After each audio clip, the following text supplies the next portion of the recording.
Hola chicos, ¿qué tal? Espero que estén muy bien. Les voy a dejar la segunda clase correspondiente de los temas de orientación educativa para que los puedan ir revisando y poco a poco vayamos cumpliendo esa parte de los temas que nos hacen falta abordar. El día de hoy les quiero hacer, digamos que una explicación de forma específica, algunos métodos y técnicas, o más bien instrumentos de evaluación diagnóstica dentro del campo de orientación educativa. Pero antes de entrar en el contexto de los instrumentos, quisiera hablarles un poquito sobre ya específicamente lo que se trabaja en orientación educativa prácticamente en todos los niveles educativos desde la perspectiva de la Secretaría de Educación. Hay que tomar en cuenta de que obviamente hay muchísimos autores, muchísimos libros que nos hablan, perdón, de enfoques, de métodos, de metodologías, de instrumentos de evaluación, pero yo los voy a enfocar más que nada a la práctica y a lo que ¿cómo se llama? Pues a lo que se vive dentro del campo educativo y pues obviamente a los que les interese en algún futuro trabajar en Secretaría de Educación como profesor o como docente, esa información sí les va a ser de utilidad. ¿Por qué les digo esto? Porque cuando yo ingresé o quise participar en los concursos de oposición, este, hay ciertos métodos y mecanismos que si bien te enseñan muchas personas externas, pues cambia un poquito desde la perspectiva de la Secretaría de Educación. Entonces, por eso es que quiero empaparlos más de esta cuestión más práctica de la cuestión que es tangible, ¿no? La realidad que vivimos. Bueno, desde mi perspectiva como profesor de bachillerato y como obviamente la experiencia que he tenido en otros niveles educativos y platicando con otros profesores. Entonces podemos dividir esta cuestión en cuatro elementos importantes. La primera es el contexto que nos indica a las características y el tipo de población a la que estamos atendiendo. Esto incluye tanto alumnos como padres de familia o tutores. Eh, Antes de seguir avanzando, quisiera aclarar que el término tutores puede ser referente para tutor de grupo o también puede ser referente para tutor, que es el encargado del alumno o en ese caso el estudiante, que puede ser un padre de familia o un cuidador primario o muy cercano a él, ¿vale? La siguiente tiene que ver con las acciones de tutoría y orientación educativa. Como les comentaba en el pasado video, en la clase anterior, es por cuestiones de reformas educativas, ya no se maneja exclusivamente orientación educativa, sino que se fusiona en tutorías y dependiendo del nivel en el que estemos, se va a llamar tutoría o se va a llamar tutoría y orientación educativa.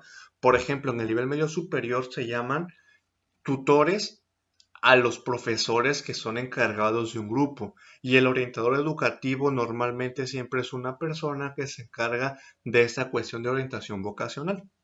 En la cuestión de las secundarias, por ejemplo, la figura formal como tal del orientador educativo ya no existe, a menos que sea una escuela particular donde sí tienen una figura exclusiva para el orientador educativo, pero de ahí en fuera todos son profesores tutores que tienen un módulo de 50 minutos en los cuales realizan diversas actividades.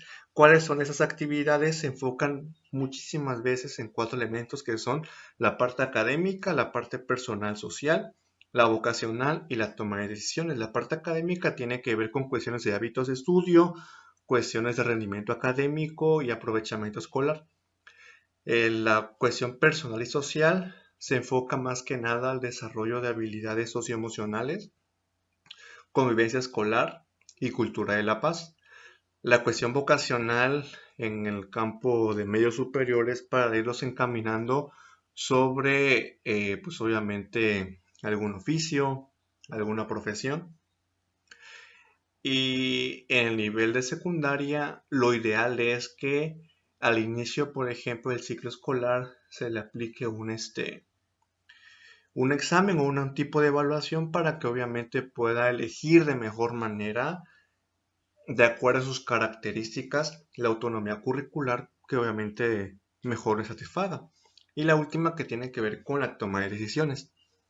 En la cuestión de los objetivos, ya les mencioné también que los objetivos cambian y depende mucho del tipo de población que tengamos, pero sin embargo, si los queremos homogeneizar, podemos, digamos, como que homogeneizarlos o categorizarlos en esos 4 puntos que están aquí, que tienen que ser integradores, tienen que desarrollar habilidades, tienen que facilitar el reconocimiento de sus habilidades y tienen que dar un seguimiento tanto humano como académico a los estudiantes que vayan teniendo dentro del campo educativo.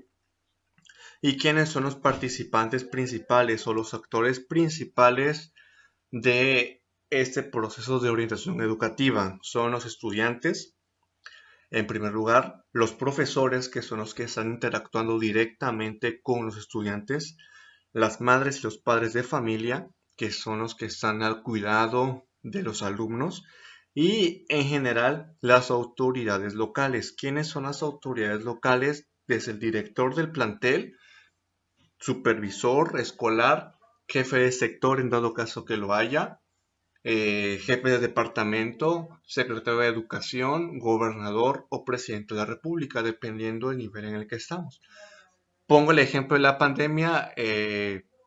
Obviamente el presidente de la república como máximo rector va creando diversas especificaciones, lineamientos que en cascada van cayendo y que obviamente la información nos va llegando hasta que nosotros como profesores nos comunicamos con los alumnos para poder hacerles llegar las actividades pertinentes que se estén desarrollando, en esas épocas.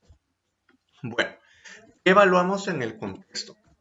En el contexto tenemos que verificar cuestiones de población, pero primero nos vamos a enfocar a la descripción del lugar, es decir, las características del lugar, del centro de trabajo, de la escuela, la estructura de la escuela, la ubicación de la propia escuela y las características, obviamente, de las zonas importantes que nos rodean.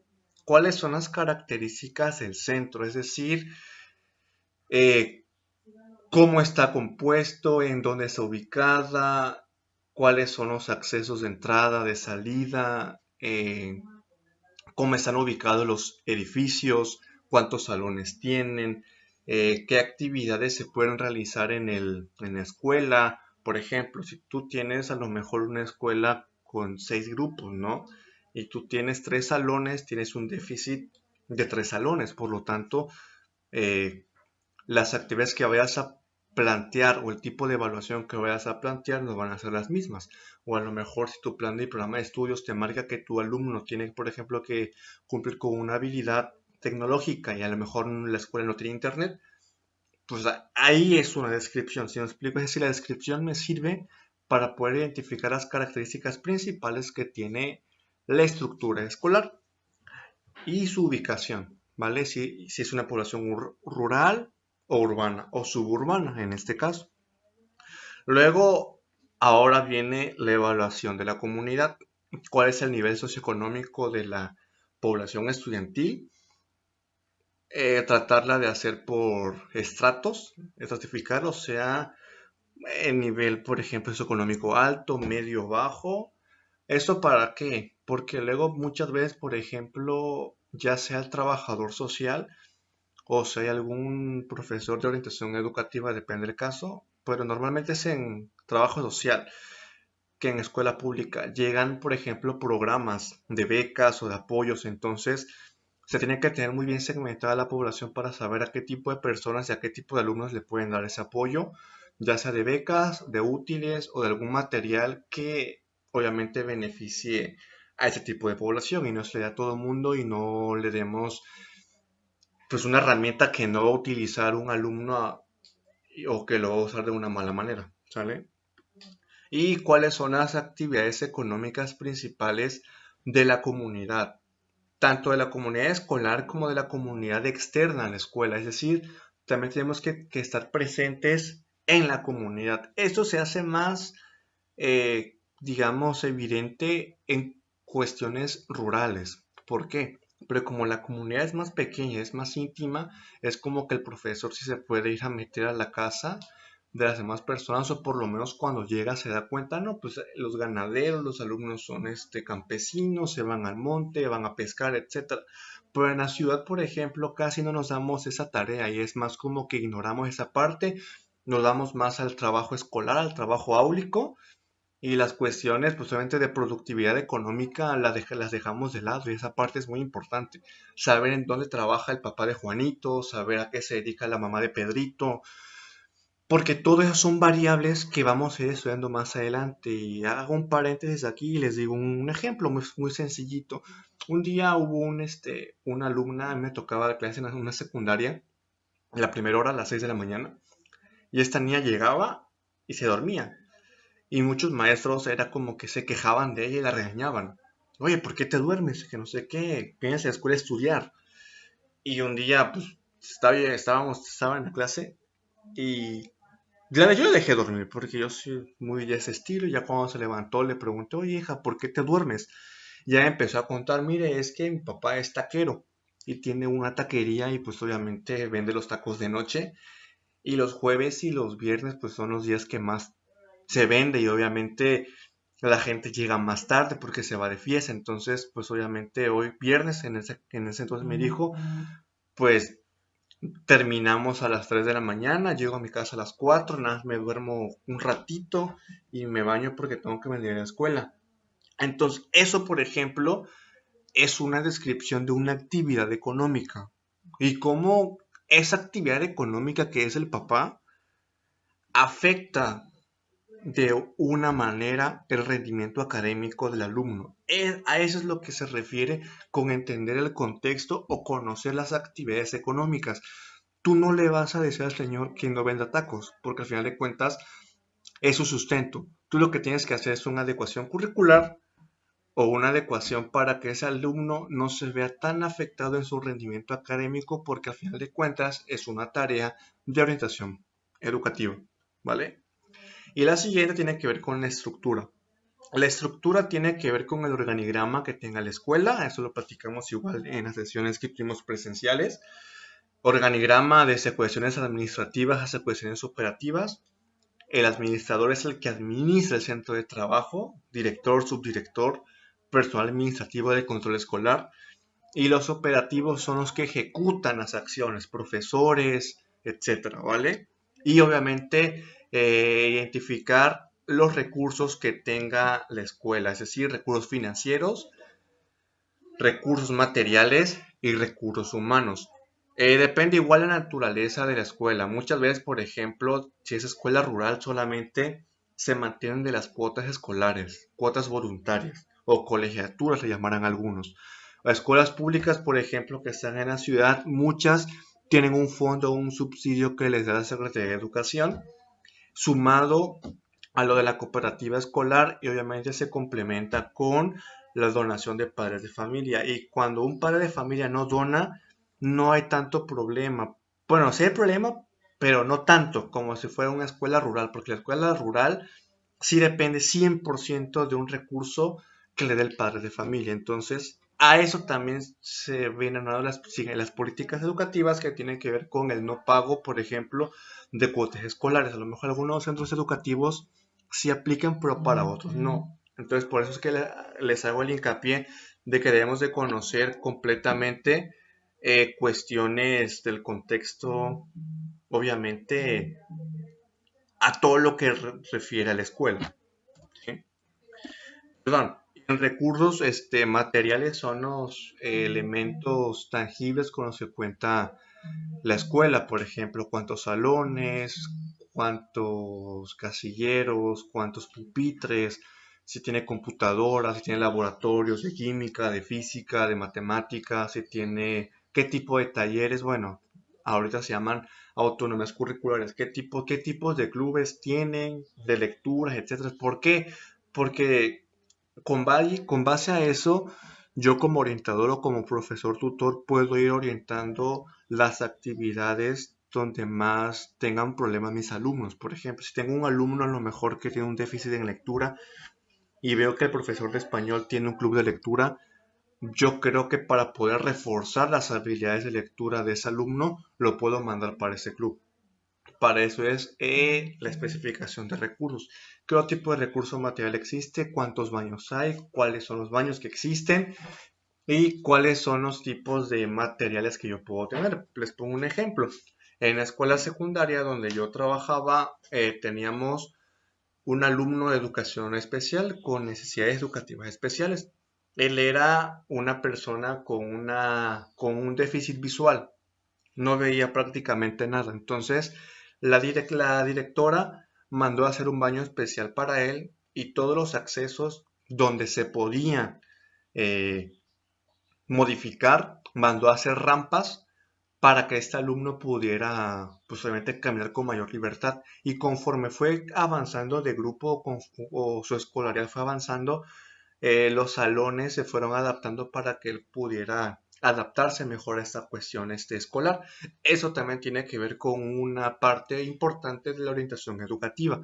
Obviamente no en todas las escuelas se puede hacer ese tipo de actividades. ¿Por qué? Porque requiere de un recurso financiero. Si la escuela no tiene un recurso financiero adecuado, pues obviamente no nos podemos adecuar. Y es aquí donde tenemos que tener toda esa cuestión del contexto, tanto de la descripción de dónde se encuentra mi escuela, cuáles son las características de la comunidad escolar y cuáles son las características de infraestructura que maneja el centro escolar, hablando de recursos financieros, materiales y los humanos, que son obviamente refiriéndonos a la plantilla laboral con la que cuenta la escuela, cuántos profesores hay, cuántos de matemáticas, cuántos de química, cuántos de física, dependiendo del nivel educativo en el que estemos hablando, si es preescolar, primaria, secundaria o bachillerato, o inclusive en universidad. Bien, en la segunda parte que tiene que ver con los participantes de forma general, como ya se había comentado, son cuatro. Los estudiantes, que son obviamente los actores principales dentro del campo educativo, los profesores o los docentes, que son los encargados, pues obviamente, y se responsabilizan de la educación de los estudiantes, los padres de familia, que cumplen un papel de complemento secundario, es decir, todo lo que el profesor ve en clase o en el aula de clases, el papá lo refuerza en su casa con las actividades tanto propias de un padre como las actividades de trabajo. Y las autoridades locales que tienen que ver con un desarrollo de políticas públicas para que puedan estar alineados de acuerdo a los objetivos que se buscan cumplir con la sociedad actual. ¿Sí? Por ello es que resumimos cuatro objetivos importantes para contemplar a la orientación educativa. El primer objetivo tiene que ver con integrar a los alumnos al entorno escolar. Independientemente del nivel educativo donde estemos, tenemos que siempre preocuparnos por la integración de los alumnos a su entorno. Es decir, se nota más en alumnos que van a migrar de un nivel académico a otro, por ejemplo, de preescolar a primaria, de primaria a secundaria, de secundaria a bachillerato y de bachillerato a universidad. Esa es la integración. Como mi alumno cuando llega por primera vez, en el ejemplo que les estaba dando a la secundaria, ¿qué hace? Le doy un recorrido sensorial, le muestro las instalaciones, le muestro la infraestructura de su escuela, le muestro las actividades académicas y recreativas que pueden hacer. ¿Qué es lo que yo hago? Porque normalmente llegas a la escuela, te dan tus clases y ni siquiera te enteras, porque me ha tocado alumnos así que me dijeron, profe, yo ni siquiera estaba enterado que teníamos un taller de carpintería. Entonces, esa manifestación sensorial es importante en el primer objetivo, que es la integración a los alumnos al entorno escolar. La segunda tiene que ver con facilitar el desarrollo personal del estudiante en marco de sus necesidades como individuos. Antes de tener alumnos, obviamente tenemos personas individuales. Y a las personas individuales, cada uno tiene sus propias características y obviamente sus propias necesidades. Así que el plan de orientación educativa, aunque maneja cuestiones generales, van a haber alumnos especiales que van a necesitar adecuaciones y obviamente un seguimiento personalizado Esto con el afán para poder obviamente cumplir los objetivos académicos que nos marca el perfil de egreso. Recuerden que todas las actividades que vayan a realizar, tanto como profesores como orientadores, tienen que ir encausados al perfil de egreso del nivel en el que estén trabajando y sobre todo encajarlo al perfil de ingreso al siguiente nivel educativo. ¿Esto para qué? Para que no haya una discrepancia muy grande a la hora, pues obviamente, de emigrar a otro nivel educativo. Es decir, a lo mejor yo fui un muy buen estudiante en la secundaria y cuando llego al bachillerato no me encajo o no me hallo, como dicen normalmente. ¿Eso por qué es? Muchas veces porque el nivel en el que estamos no me dio las herramientas o las competencias necesarias para poder adaptarme al siguiente nivel educativo. Por ello es importante el punto de facilitar el desarrollo personal del estudiante en el marco de sus necesidades como individuos. El tercer objetivo tiene que ver con dar seguimiento y apoyo a los alumnos en relación con sus procesos de aprendizaje y respecto a la realización de su trabajo académico. Eso que quiere decir que obviamente vamos a darle un seguimiento, un acompañamiento a los alumnos en cuestiones académicas. Es decir, si un profesor, por ejemplo, de matemáticas me reporta que Juan Pérez tiene un déficit y ya ha reprobado un parcial y van a la mitad del segundo parcial y hasta ahorita no lleva las actividades completas, hablan al profesor tutor o en el caso de que haya un orientador educativo, lo manda con el orientador educativo para que vayan verificando qué es lo que está pasando con el caso de ese alumno y obviamente el orientador o el tutor tomar las estrategias pertinentes para que puedan mejorar el rendimiento académico y no haya un rezago educativo. Y ese rezago educativo va a prevenir, entre muchas cosas, por ejemplo, los niveles de deserción escolar o de reprobación escolar en su caso. Y el cuarto objetivo viene siendo el propiciar un clima escolar favorable, estimulante y motivante. Muchas ocasiones los alumnos ven a la escuela como una zona o como una fuente de amigos, de distracción y muchas ocasiones disfrutan más estar en la escuela que en su propia casa. Por eso es importante que el clima escolar sea un clima, un ambiente favorable, un ambiente donde los estresores puedan disminuir. Es decir, que el profesor realmente cumpla el rol de profesor y no solamente de llegar, abran el libro en la página 8, respondan la actividad, la califica y se va, porque para hacer eso está en su casa. O inclusive en esta época de contingencia también lo han visto. Entonces, esta cuestión de clima escolar favorable tiene que ver con las actividades, con la didáctica que cada uno de los profesores que estén a cargo pueda realizar para poder motivar, estimular y desarrollar las habilidades de todos sus estudiantes. Entonces, esas son las 4 características u objetivos principales que de forma general pueden adoptar en el proceso de orientación educativa. Naturalmente, cada uno de ustedes, de acuerdo al contexto en el que se encuentre o vaya a trabajar, lo puede ir modificando de acuerdo a sus necesidades reales, ¿vale? Bien, ahora vienen dos cuestiones importantes que les quería yo mencionar. ¿Cuáles son las diferencias entre los tutores y el profesor? Son dos temas que muchas veces decimos que es lo mismo, pero no son lo mismo. El profesor, bueno, ambos tienen 4 actividades esenciales. El profesor tiene una función instructiva, es decir, es el sujeto que te indica qué tienes que hacer, que te indica cómo tienes que hacer las actividades para poder alcanzar un objetivo académico. Y ese objetivo académico pues, lo tiene mediante herramientas específicas como son planeaciones, rúbricas, métodos de estudio, etc. El tutor tiene una función sociomadurativa, es decir, es el encargado de que ese alumno pueda madurar en aspectos emocionales y sociales y se sepa comportar con las demás personas. ¿Cuáles son sus actividades? El profesor enseña, es decir, él tiene el conocimiento, él posee la herramienta para poder transmitir ese conocimiento y el alumno, perdón, mediante las técnicas didácticas y metodológicas, le proporciona al alumno los elementos importantes para que él los pueda acomodar y así pueda crear un aprendizaje. Por eso es que se habla mucho en pedagogía sobre el proceso de enseñanza y aprendizaje. Y aquí hay un debate muy grande. ¿Por qué? Porque hemos escuchado que el rol del profesor o el del maestro como tal se ha desvirtuado.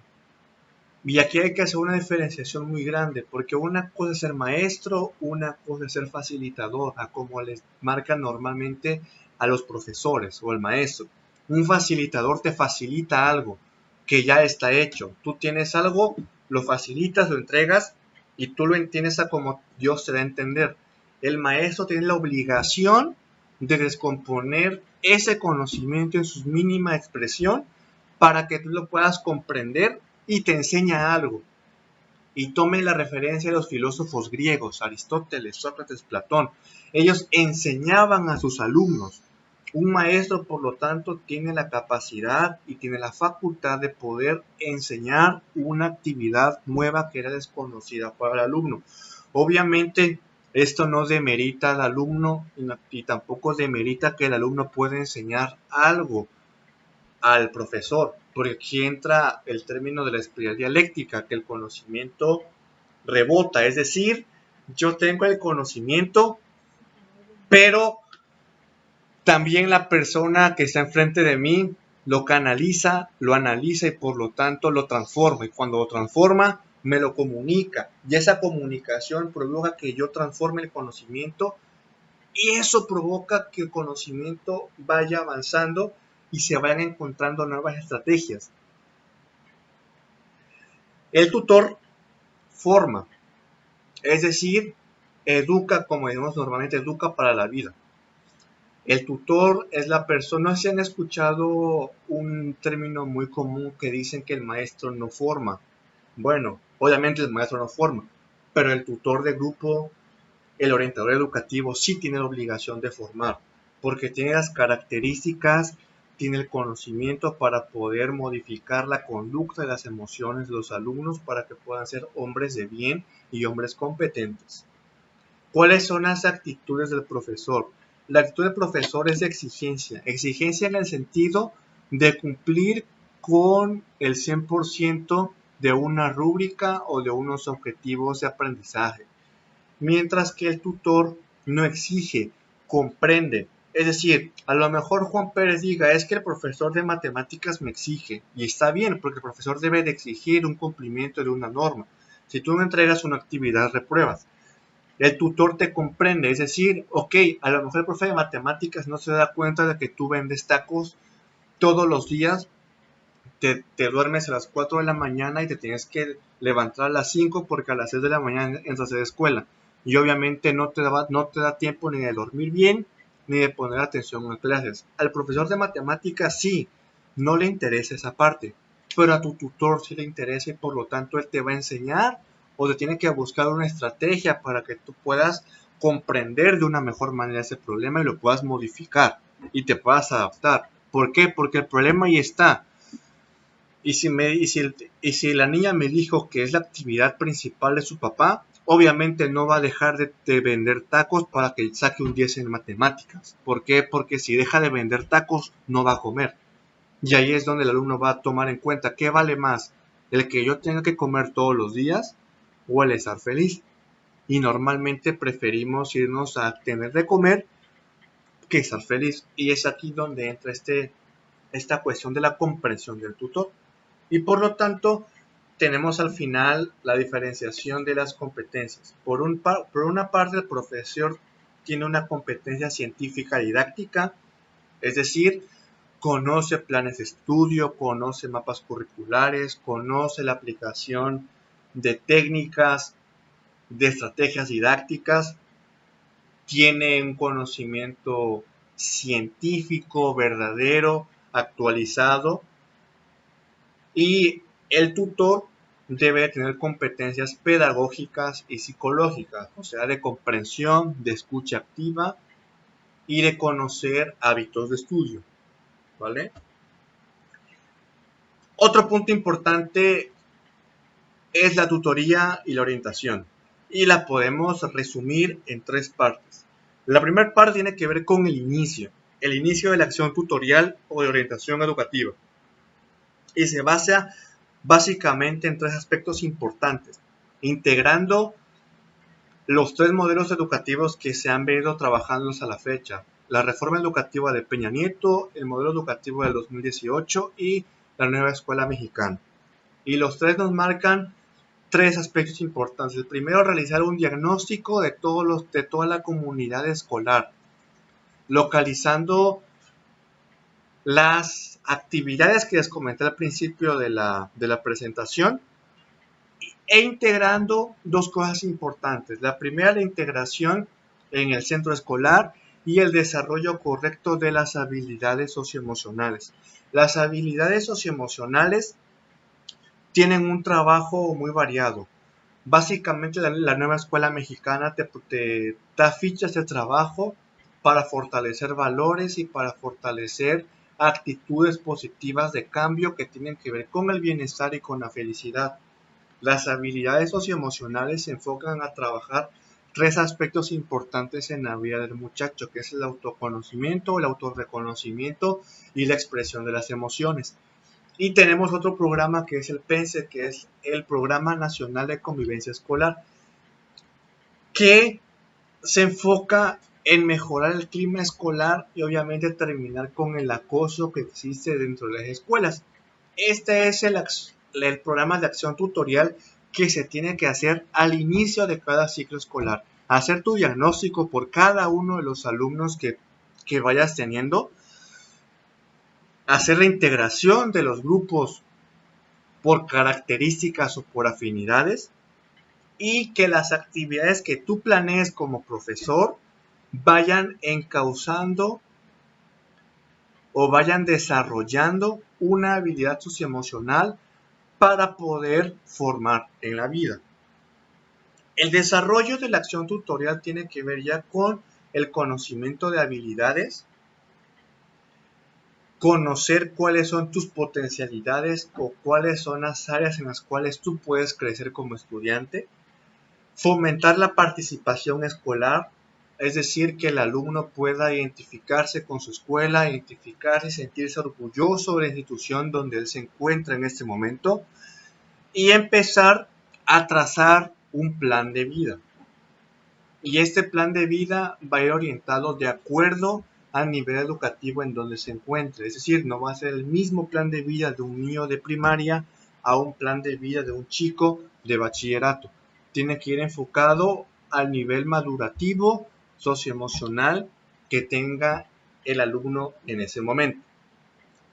Y ya cuando estamos al finalizar tanto el ciclo escolar como finalizando la etapa escolar, por ejemplo, preescolar, primaria, secundaria, bachillerato, tenemos que irlos enfocando hacia la orientación vocacional.